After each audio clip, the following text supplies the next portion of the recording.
नमस्कार, देशोन्नतीमध्ये मी ऐश्वर्या शिंदे आपलं स्वागत करते। बघूया प्रदेशच्या आजच्या टॉप 10 बातम्या। 1995 मध्ये कृषी मंत्री माणिकराव कोकाटे यांच्या विरोधात दाखल असलेल्या कागदपत्रांच्या फेरफार आणि फसवणूक केल्याचा आरोप प्रकरणात नाशिक जिल्हा सत्र न्यायालयाने त्यांना दोषी करत 2 वर्षांची शिक्षा आणि 50,000 रुपये दंड ठोठावला आहे। माणिकराव कोकाटे सोबत त्यांचे भाऊ सुनील कोकाटे यांनाही दोषी घोषित करण्यात आले। शिवसेनेचे पक्षप्रमुख आणि उपमुख्यमंत्री एकनाथ शिंदे यांची गाडी बॉम्बने उडवण्याची धमकी देण्यात आली आहे। मुंबईतल्या जवळपास 7 ते 8 पोलीस ठाणे आणि इतर विभागात उपमुख्यमंत्री एकनाथ शिंदे यांना जीवे मारण्याच्या धमकीचा मेल आलाय। पोलिसांकडून ईमेल पाठवणाऱ्यांचा शोध सुरू आहे। मुंबई गुन्हे शाखेच्या युनिट क्रमांक 9 ने दादर परिसरातील एका गेस्ट हाऊसवर छापा टाकून 5 किलो एमडी ड्रग्ज जप्त केले आहेत। आंतरराष्ट्रीय बाजारात या ड्रग्जची किंमत सुमारे 10 कोटी रुपये असल्याची माहिती समोर आली आहे। या प्रकरणात पोलिसांनी 2 आरोपींना अटक केली आहे। पाकिस्तानच्या माजी क्रिकेटरचा भाऊ मुंबईत वणवण फिरतोय। त्याने भारतात घुसखोरी केली आहे। आता पाकिस्तानच्या माजी क्रिकेटरच्या भावाच्या मदतीला मुंबई पोलीस धावले आहेत।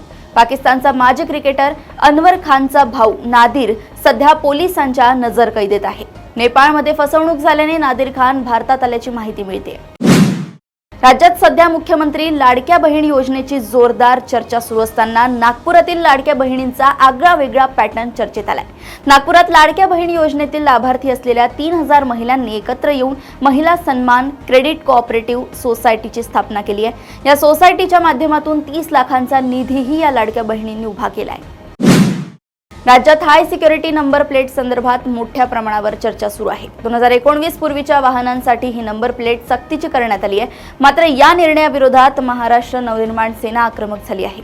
मनसेचे प्रदेश सरचिटणीस अजय शिंदे यांनी मुख्यमंत्री देवेंद्र फडणवीस यांना पत्र पाठवत हा निर्णय त्वरित मागे घ्यावा अशी मागणी केली आहे।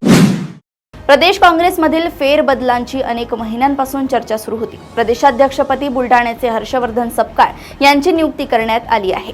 नूतन प्रदेशाध्यक्ष नवीन कार्यकारिणी नियुक्त करणारच आहेत, परंतु त्याचबरोबर सर्वच जिल्ह्यांच्या कार्यकारिणी देखील नव्याने तयार करण्यात येणार आहे। कोल्हापूर सांगली जिल्ह्यातील शेतकऱ्यांच्या विरोधामुळे विधानसभा निवडणुकीच्या तोंडावर स्थगित करण्यात आलेल्या शक्तीपीठ महामार्गाच्या कामाला मुख्यमंत्री देवेंद्र फडणवीस यांनी हिरवा कंदील दाखवल्याने शेतकरी आक्रमक झाले आहेत।